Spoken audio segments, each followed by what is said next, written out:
Good morning. ഇന്ന് 19 June 2026 ഒരു 5:15 AM ആയിട്ടുണ്ടാവും. ട്രാഫിക് റൈഡർ എന്ന് പറഞ്ഞൊരു ഗെയിമാണ്. ആക്ച്വലി നമ്മൾ ഇൻസ്റ്റാൾ ചെയ്ത് കഴിഞ്ഞ് അത് തുറക്കുമ്പോൾ നമ്മൾ അതിൻ്റെ ഏത് വർഷത്തിലാണ് ജനിച്ചത് എന്നുള്ളതിൽ കൊടുക്കണം. വെറുതെ നോർമൽ ഗെയിം പ്രൊസീജിയർ.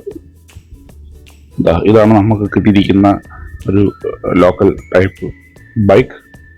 ഇതുമായിട്ട് ഈ സ്ട്രീറ്റിൽ എത്രയോ വേഗത്തിൽ എത്തണം എന്നുള്ളതാണ് അതിൻ്റെ ഒരു ഡീറ്റെയിൽസ്. ആക്ച്വലി ഈ റൈറ്റ് സൈഡിൽ നമ്മൾ പ്രസ് ചെയ്യുമ്പം ആക്സിലേറ്റർ കൂടുകയും ലെഫ്റ്റ് സൈഡിൽ പ്രസ് ചെയ്യുമ്പം അവിടെ ബ്രേക്ക് അപ്ലൈ ചെയ്യാൻ കാണാൻ പറ്റും നിങ്ങൾക്ക് ആ ഒരു രണ്ട് ഹാൻഡിൽസ്.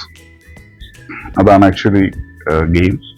നമ്മൾ പരമാവധി സ്പീഡിൽ പോയി അത് അച്ചീവ് ചെയ്യുക എന്നുള്ളതാണ് ടാർഗറ്റ്. പക്ഷേ ഇവിടെ ഞാൻ ആദ്യം എന്താണെന്ന് പരിശോധിച്ചുകൊണ്ടിരിക്കുന്നതിനിടയിൽ എനിക്കത് ആക്ച്വലി പോയി.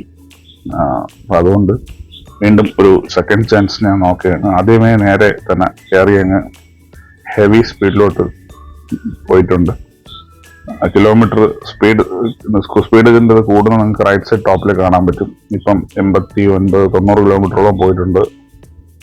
ഇങ്ങനെ 100-ന് മുകളിൽ കയറി കഴിഞ്ഞാൽ എക്സ്ട്രാ ബോണസ് ഒക്കെ ഉണ്ട്. അങ്ങനെ പോവാണ്. പക്ഷെ അതിനിടയ്ക്ക് എനിക്ക് ഇടി കിട്ടി. അതിപ്പോൾ ഉടനെ കാണാൻ പറ്റും. തല കീഴും മറിഞ്ഞുണ്ട്. പക്ഷെ അവിടെ നിന്നിട്ട് വീണ്ടും റീസ്റ്റാർട്ട് ചെയ്യുന്നുണ്ട്. അങ്ങനെ വീണ്ടും അതേ ഇതിൽ പോകുന്നുണ്ട്. മാക്സിമം സ്പീഡാണ് സംഭവം. ഈ നമ്മൾ മൊബൈൽ അല്ലെങ്കിൽ ടാബ്ലറ്റ് ടിൽറ്റ് ചെയ്യുന്നതിനനുസരിച്ചാണ് ഈ ഒരു ഇത് പോകുന്നത്. അല്ലാതെ നമ്മൾ ഇതിൽ സ്ക്രീനിൽ ടച്ച് ചെയ്തല്ല. മൊബൈലിൽ നമ്മൾ ചേഞ്ച് ചെയ്യുമ്പോഴത്തേക്ക് ക്ലിയർ ചെയ്തിട്ടുണ്ട്. സ്കോർ മിഷൻ കംപ്ലീറ്റ് ആയിട്ടുണ്ട്. സോ നെക്സ്റ്റ് ഗെയിമായിട്ട് വീണ്ടും കാണാം.